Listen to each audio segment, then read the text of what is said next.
February 9, 1943, Eastern Front, Ukraine.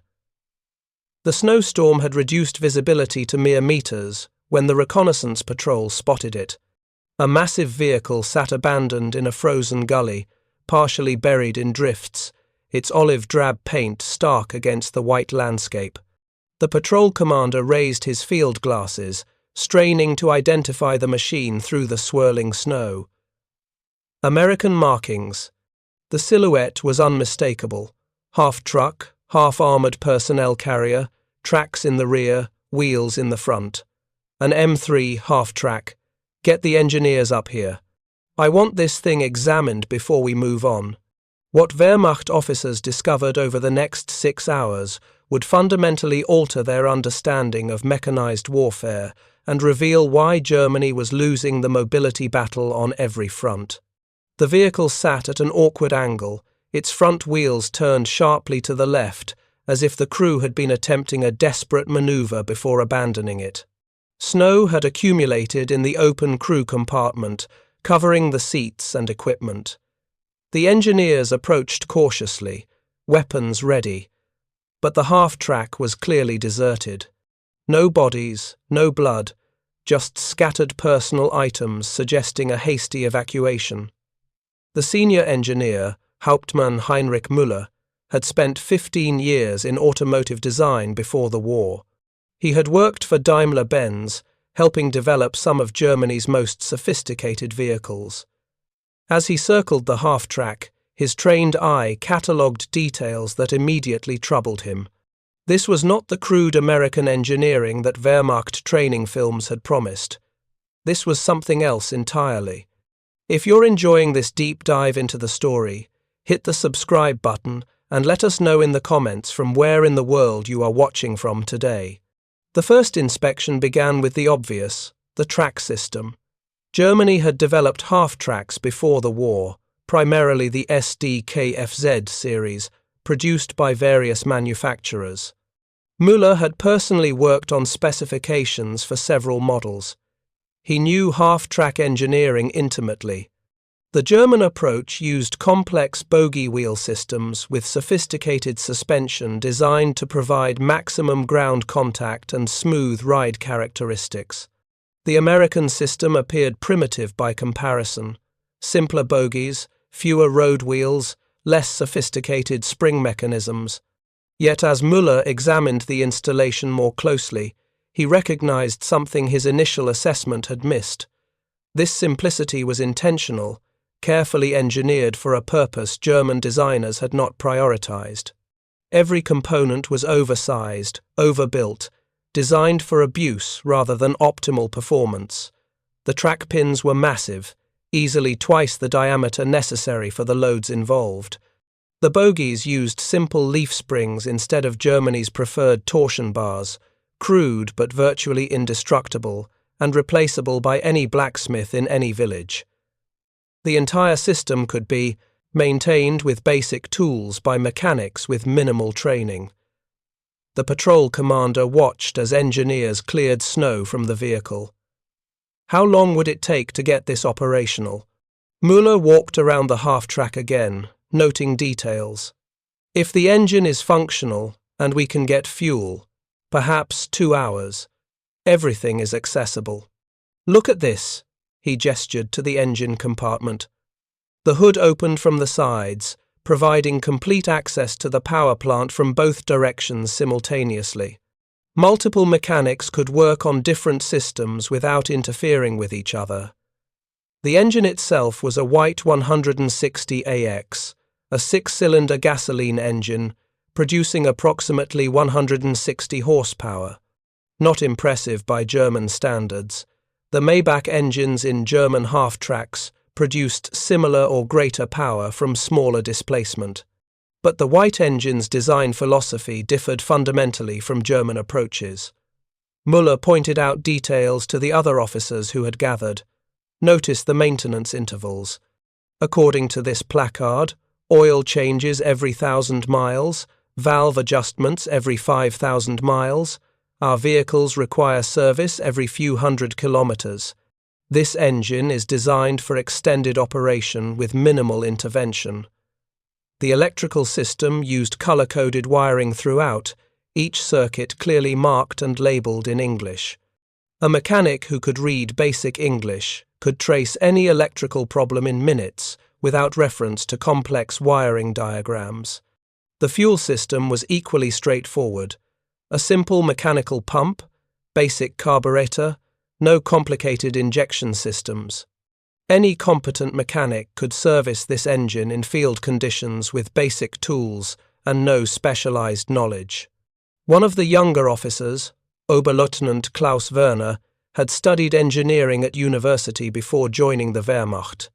He examined the engine with academic interest. Herr Hauptmann, this design sacrifices performance for reliability. Precisely, Müller replied. And in sustained combat, reliability determines operational readiness more than peak performance.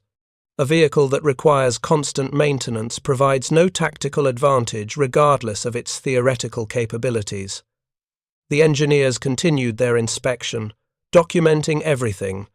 The transmission was a 4-speed manual with a 2-speed transfer case, providing 8 forward gears and 2 reverse gears. The system allowed the half-track to crawl at walking speed in low range or achieve speeds exceeding 70 km/h on roads. German half-tracks typically had only 4 or 5 forward gears and more limited speed ranges. The steering system used standard automotive components for the front wheels, combined with track braking for the rear. Simple, effective, and maintainable. German half-tracks employed more sophisticated systems that provided superior handling characteristics but required specialized knowledge to repair. The American vehicle could be fixed by anyone familiar with truck mechanics. The armor protection was minimal, plates ranging from 6 mm to 13 mm thick, sufficient to stop small arms fire and shell fragments, but vulnerable to anything larger. German half-tracks often carried thicker armor, but the weight penalty reduced mobility and increased mechanical stress on components. The Americans had chosen speed and reliability over protection, a conscious trade-off that reflected different tactical priorities. Müller spent considerable time examining the crew compartment. The layout revealed careful attention to practical field use. Bench seats along each side could accommodate 10 fully equipped soldiers plus the 3-man crew. The seats were simple metal frames with canvas covers, uncomfortable but functional and easily repaired. Storage racks along the interior walls held ammunition, weapons, and personal equipment in organized positions where everything remained accessible, even with a full load of troops. The vehicle carried a Browning M2 heavy machine gun on a pedestal mount at the front of the crew compartment. The mount allowed 360-degree traverse and substantial elevation adjustment. One man could operate the weapon effectively while the vehicle maneuvered. German half-tracks typically mounted machine guns in less flexible positions or required additional crew to operate weapons effectively while moving. What troubled Müller most was not any single aspect of the half-track's design, but the cumulative pattern those details revealed. Every decision prioritized manufacturability, maintainability, and operational simplicity over engineering sophistication. The Americans had designed this vehicle accepting that it would be operated by minimally trained soldiers, maintained by mechanics with basic skills, and subjected to abuse no engineer would approve. They had engineered it to survive those conditions anyway. This was not inferior design. This was designed for different parameters than German engineers typically considered, parameters that mattered more in sustained mechanized warfare than the pursuit of technical excellence. The patrol's mechanics worked to get the half-track operational.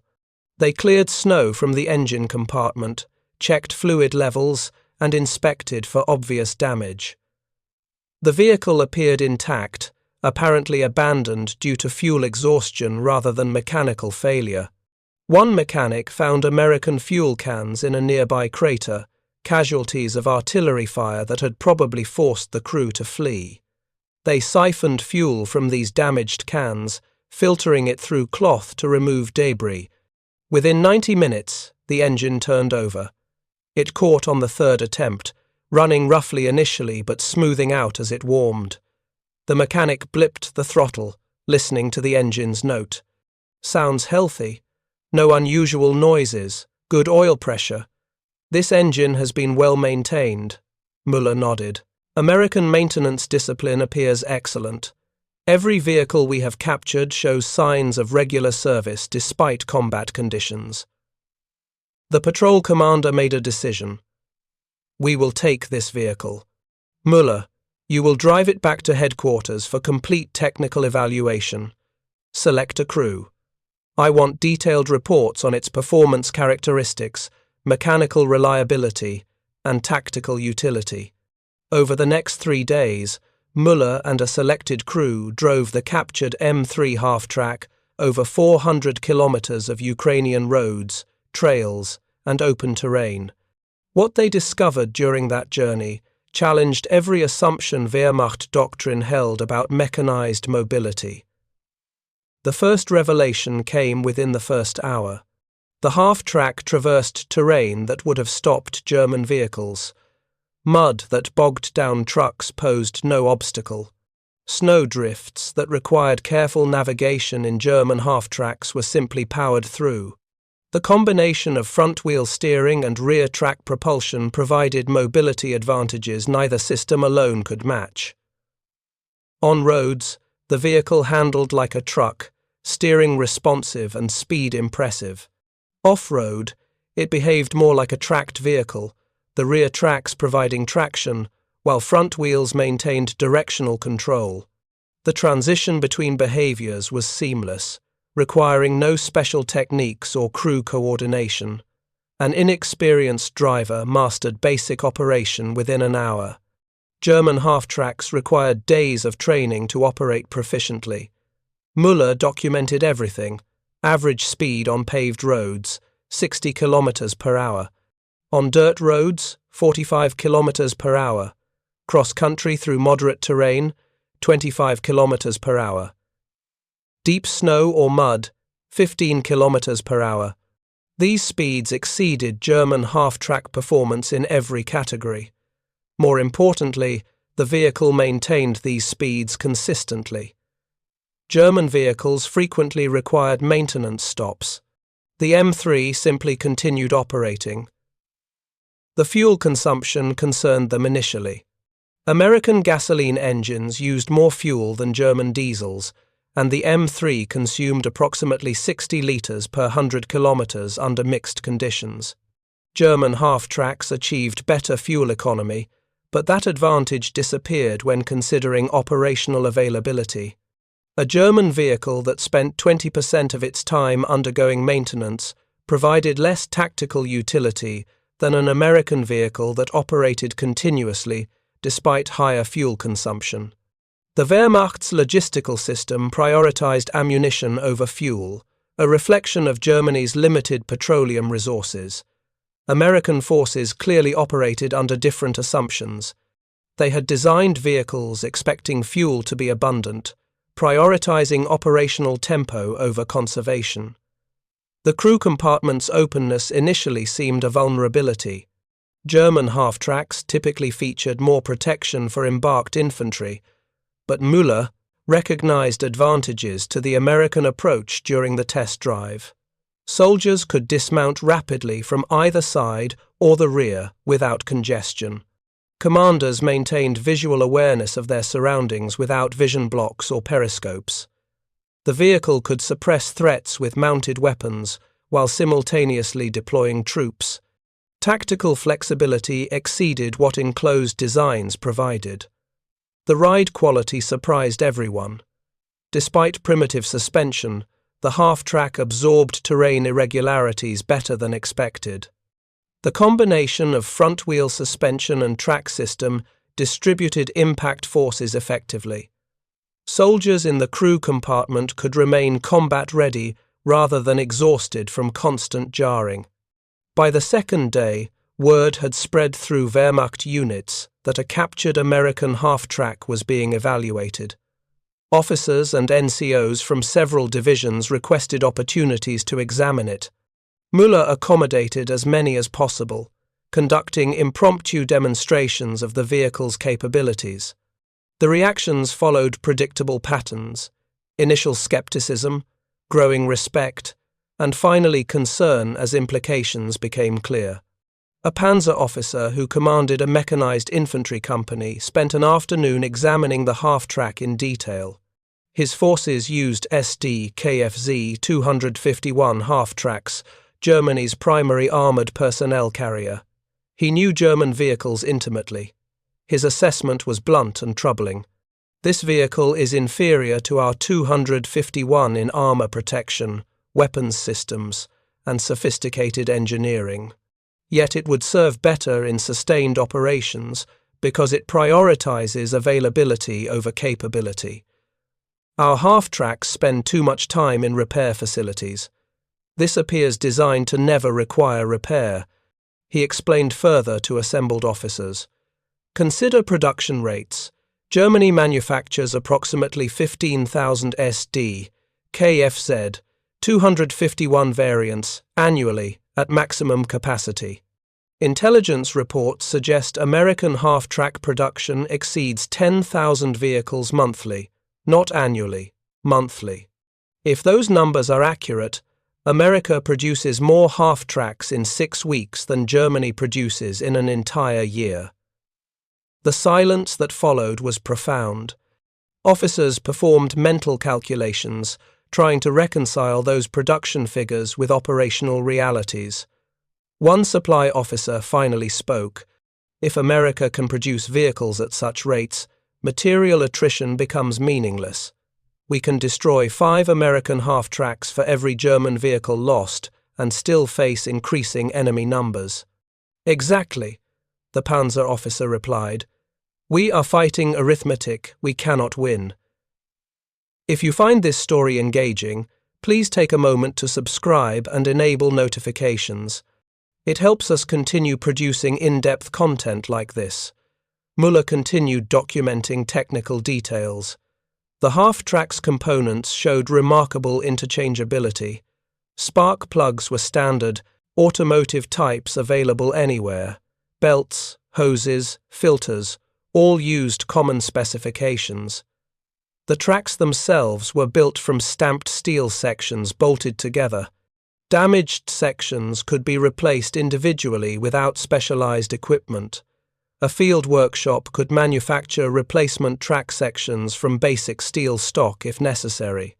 German track systems used more sophisticated designs that provided superior performance but required factory production of precision components. The American approach sacrificed optimal performance for field maintainability. In extended campaigns far from industrial centers, that trade-off favored American forces decisively. The steering mechanism particularly impressed German engineers. The front axle used standard truck components, kingpins, tie rods, steering knuckles that any automotive mechanic recognized. Track steering employed simple brake systems that required no special knowledge.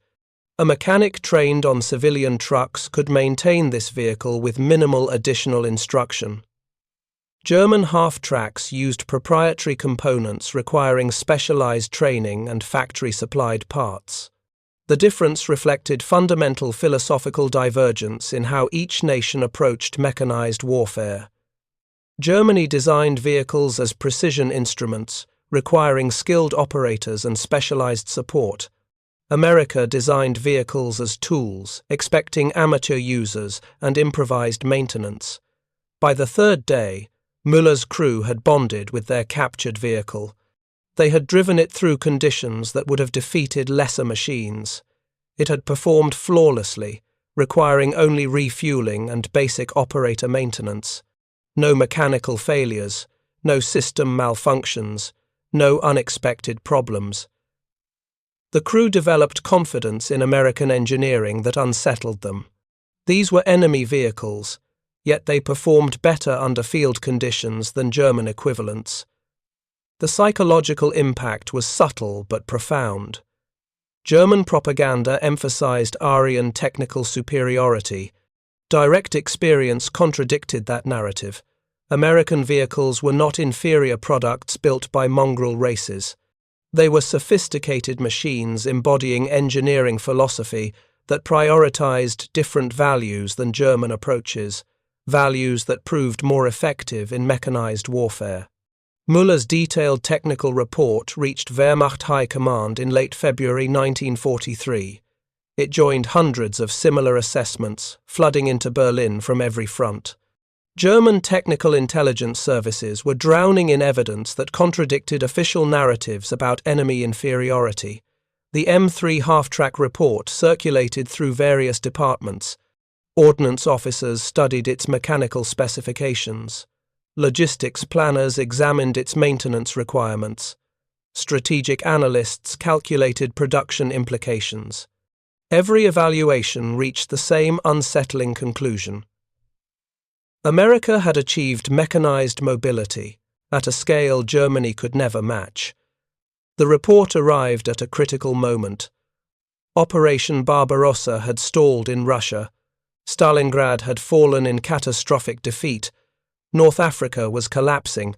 Germany faced enemies on multiple fronts, all increasingly equipped with vehicles that outperformed German equivalents in operational availability. The strategic implications were devastating. Wehrmacht doctrine emphasized rapid, mechanized maneuver, concentrating armored and motorized forces to achieve breakthrough and exploitation. That doctrine assumed German mechanical superiority would provide mobility advantages over enemies. Direct experience proved that assumption fatally incorrect. American forces possessed superior mobility from more reliable vehicles produced in overwhelming numbers. A senior staff officer at Army Group South obtained a copy of Müller's report. He had commanded mechanized units in France during 1940, experiencing the triumph of Blitzkrieg when German mobility dominated opponents. 3 years later, the situation had reversed completely. His mechanized divisions were increasingly immobile, not from enemy action but from mechanical breakdown and parts shortages. He called a staff meeting to discuss the report's implications. Officers gathered in a command bunker near Kharkov, studying the technical assessment while artillery rumbled in the distance. The American half-track represents a philosophy we failed to anticipate. We designed vehicles for short campaigns with access to industrial support. The Americans designed for sustained operations in theaters distant from their manufacturing base. Our approach worked brilliantly in Poland and France. It fails in Russia and Africa, where campaigns extend beyond our logistical capacity. A logistics officer added his perspective. We have 73 different types of trucks in service, from various manufacturers, each requiring unique spare parts. The Americans standardize everything. Their half-tracks use truck components. Their trucks share parts with Jeeps. Their entire vehicle fleet is designed as an integrated system. We have a collection of incompatible machines. The contrast had grown starker with each year of war. German forces in Russia relied increasingly on horses for logistics, while American forces mechanized completely. Wehrmacht divisions in 1943 typically possessed only enough trucks to move 1/3 of their infantry simultaneously. American divisions could move every soldier in vehicles, maintaining tactical mobility that German forces envied. The staff officer who had fought in France understood the transformation. In 1940, our mobility shocked the French. They could not comprehend how rapidly we maneuvered. Now we face the same paralysis. American and Soviet forces move faster than we can respond. Our vehicles break down. Theirs continue operating. The mathematics of attrition favor them absolutely. He paused, considering his next words carefully. We are losing the war because we cannot move faster than our enemies. Mobility determines modern warfare. We have lost mobility advantage through mechanical unreliability and production inadequacy. The meeting dissolved into uncomfortable silence. These officers had dedicated careers to mechanized warfare. They understood tactical mobility intimately. Confronting systemic failure was professionally devastating. Everything they had believed about German superiority was being dismantled by direct experience with enemy equipment. One officer finally spoke. "What do we tell the soldiers? That American engineering is superior? That we cannot match their production? Such admissions destroy morale," the senior officer responded carefully. "We tell them truth they can observe themselves. American vehicles work better under field conditions. This is not shameful to admit. It is dangerous to ignore. Our soldiers already know this from experience. Pretending otherwise makes us appear disconnected from reality." By spring 1943, captured American half-tracks were prized possessions throughout Wehrmacht units. Reconnaissance formations particularly valued them for reliability and cross-country performance. Some units equipped entire platoons with captured M3s, finding them superior to German vehicles for specific missions. The practice created logistical complications. Captured vehicles required American fuel, spare parts, and ammunition for their weapons systems. Wehrmacht supply networks were not designed to support enemy equipment, yet commanders accepted these complications because captured half-tracks provided tactical advantages German vehicles could not match. A reconnaissance battalion operating near Kursk equipped an entire company with captured American vehicles. The commander justified this decision in reports to higher headquarters. Captured M3 half-tracks provide 50% greater operational availability than German equivalents. For reconnaissance missions where mobility and reliability are paramount, they are simply superior tools. We accept logistical complications because operational effectiveness improves dramatically. This admission from a Wehrmacht officer was extraordinary. German military culture emphasized national superiority, openly stating that enemy equipment outperformed German equivalents required courage and honesty that many officers lacked. But direct combat experience was demolishing propaganda narratives. Soldiers knew what worked. They increasingly disregarded official doctrine when it contradicted battlefield reality. The summer offensive near Kursk in July 1943 represented Germany's last major strategic attack on the Eastern Front. Wehrmacht forces assembled massive armored concentrations, hoping to encircle and destroy Soviet forces through classic mechanized maneuver. The offensive failed catastrophically, not primarily from tactical errors, but from systemic, mechanical failures. German armored divisions advanced into Soviet defensive zones, where they encountered minefields, anti-tank positions, and armored counterattacks. The tactical situation was difficult but not impossible. What proved decisive was mechanical attrition. German tanks and vehicles broke down at rates that exceeded combat losses. Panzer divisions that started the offensive with hundreds of operational tanks found themselves with dozens within a week. Many vehicles were abandoned not because they were destroyed, but because they could not be repaired in field conditions. Soviet forces, increasingly equipped with American trucks and vehicles through Lend-Lease, maintained mobility that German forces could not match. Soviet mechanized units maneuvered around German positions, exploiting mechanical immobility that reduced Wehrmacht divisions to static defense. The irony was profound. Germany had pioneered mechanized warfare. German doctrine emphasized mobility and maneuver. Yet by mid-1943, German forces were increasingly immobile, while their enemies achieved the rapid mechanized operations Germany had demonstrated in 1940. Müller, who had evaluated the captured half-track in February, found himself assigned to a technical intelligence unit by summer. His expertise in American vehicles made him valuable for analyzing captured equipment and training German mechanics in their maintenance.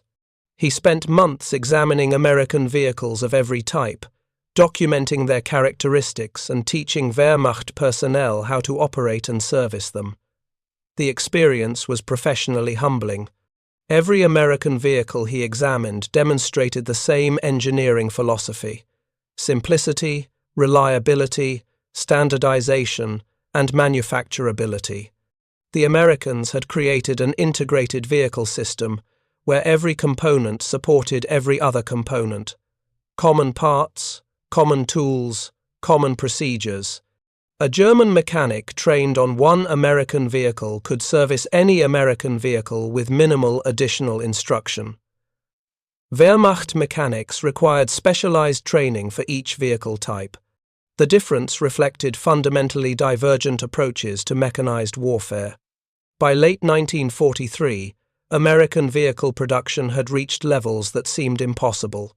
Monthly production figures obtained through intelligence sources indicated the United States was manufacturing more military vehicles each month than Germany produced annually. The arithmetic was incomprehensible to officers trained in traditional military thinking. How could one nation outproduce another by ratios of 10 to 1 or greater? The answer lay in industrial philosophy Americans had developed over decades. Mass production techniques pioneered by Ford and other manufacturers had transformed American industry. When war came, those techniques were applied to military production with devastating effectiveness.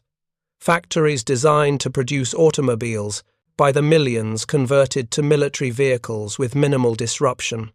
The American economy was so large and productive that it could simultaneously supply civilian needs and military requirements while exporting massive quantities to allies. Germany had mobilized its entire economy for war, sacrificing civilian production completely. Yet total German military production remained a fraction of American output. The disparity revealed something German leadership had not fully comprehended. Modern industrial warfare was decided by production capacity more than battlefield courage. Germany had challenged enemies whose combined industrial capacity exceeded German capabilities by orders of magnitude. Müller wrote assessment after assessment, each reaching the same conclusion. We cannot win a war of material attrition against America. Their production capacity is too vast. Our only possibility was rapid victory before their industry fully mobilized. That opportunity passed in 1941. Now we face the consequences of fighting enemies who can replace losses faster than we inflict them. His reports were filed and largely ignored. By late 1943, Wehrmacht leadership understood Germany was losing the war. They could not publicly admit defeat, but privately most senior officers recognized that victory was impossible. The question was not whether Germany would lose, but how much destruction would occur before surrender. The winter of 1943 to 1944 brought renewed Soviet offensives across the Eastern Front. Wehrmacht units retreated steadily, conducting fighting withdrawals that inflicted heavy casualties on Soviet forces but could not prevent territorial losses. German mechanized units struggled with mechanical attrition that reduced mobility to pre-mechanized levels. Divisions relied on horses and foot movement, while Soviet forces, equipped with American trucks and vehicles, maintained operational tempo that German forces could not match. The mobility advantage that had defined Blitzkrieg in 1940 now belonged to Germany's enemies. A Wehrmacht mechanized division commander wrote in his personal diary during the winter retreat, "We pioneered mechanized warfare. We demonstrated how mobility and firepower combined could shatter static defenses.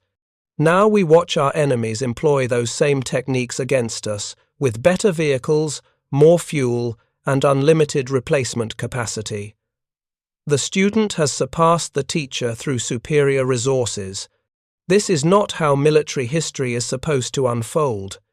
His division had begun the war with full mechanization, hundreds of vehicles providing mobility that shocked opponents. By winter 1943, the division possessed fewer than 50 operational vehicles. Most transportation was horse-drawn. Infantry marched. The transformation from mechanized force to infantry division reflected systemic collapse of German mobile warfare capability. The Normandy invasion in June 1944 demonstrated American mechanized capability at unprecedented scale. Allied forces landed with thousands of vehicles in the initial assault. Within weeks, millions of tons of supplies and hundreds of thousands of vehicles were operating in France. The logistical operation was the largest in history, sustained by American production capacity that seemed limitless. Wehrmacht forces in Normandy fought with skill and determination, but could not overcome material inferiority. For every German vehicle, the Allies possessed 10. When German vehicles were destroyed or broke down, replacements rarely arrived. When Allied vehicles were lost, replacements appeared within days. The mathematical disparity made German defeat inevitable, regardless of tactical performance. German soldiers in Normandy encountered American half-tracks in combat for the first time on a large scale. The vehicles that Müller had evaluated 18 months earlier in Ukraine were now present by the thousands, carrying American infantry into combat with mobility German forces could not match. Some German units still operated, captured American vehicles obtained years earlier. The irony of using enemy equipment to fight against forces who possessed unlimited quantities of the same equipment was not lost on anyone. It symbolized Germany's desperate material situation. They relied on captured enemy equipment because their own production could not supply adequate quantities. By autumn 1944, Germany's situation was catastrophic on all fronts. Soviet forces approached German borders from the east. Allied forces advanced through France and Belgium from the west. Italy had surrendered. The Luftwaffe was grounded by fuel shortages. The navy was bottled up in ports. The Wehrmacht was a shadow of its former power, poorly equipped and increasingly immobile.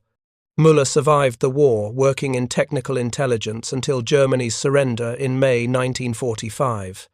He was captured by American forces during the final collapse and spent 2 years in prisoner of war camps before repatriation.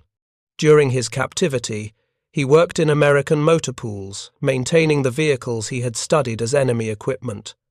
The experience completed his education in American manufacturing philosophy. American mechanics approached vehicle maintenance with pragmatic efficiency that contrasted sharply with German methods. They fixed problems quickly with available resources. When parts were unavailable, they improvised. When vehicles were beyond economical repair, they cannibalized components and requested replacements. The system worked because American production ensured parts were always available, and replacement vehicles constantly arrived. German mechanics had been trained to maintain vehicles to factory specifications. American mechanics were trained to keep equipment operational by any means necessary. In sustained warfare, the American approach proved vastly more effective. Müller returned to Germany in 1947, finding his nation in ruins, but beginning reconstruction. His expertise in both German and American vehicle engineering made him valuable to companies rebuilding Germany's automotive industry. He consulted for several manufacturers, advocating for American-style production methods adapted to European conditions. The post-war German automotive industry synthesized American mass production efficiency with German engineering precision. Companies learned that quality and quantity were not mutually exclusive. Proper design allowed both. The lesson Germany had learned through defeat became the foundation for economic renaissance. By the 1960s, West Germany had become a global automotive powerhouse, exporting vehicles that combined reliability with sophisticated engineering. Müller retired in 1972, after a successful career rebuilding what war had destroyed. He occasionally lectured at technical universities, sharing experiences from the war. His message remained consistent throughout decades. We lost the war because we designed vehicles for peacetime perfection rather than wartime reality. The Americans understood that adequate equipment delivered in overwhelming quantities defeats superior equipment produced in limited numbers. This was the hardest lesson of the war, but it rebuilt our industry when we finally accepted it. In 1985, 42 years after examining that captured half-track in Ukraine, Müller attended a military vehicle show in Munich. Among the displays was a restored M3 half-track, painted in American markings, maintained in pristine condition. He spent an hour examining it, his elderly hands tracing components he had documented decades earlier. A young engineer noticed his intense interest.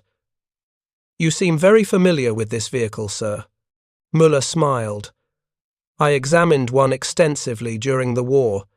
It taught me more about engineering philosophy than my entire university education. The vehicle is not sophisticated by modern standards, but it embodied principles that transformed manufacturing: simplicity, reliability, maintainability. Those principles rebuilt Germany after we learned them through defeat." The young engineer looked puzzled. But German engineering was always considered superior. Müller shook his head gently. "We believed that. Reality proved otherwise. German engineering pursued perfection regardless of production difficulty.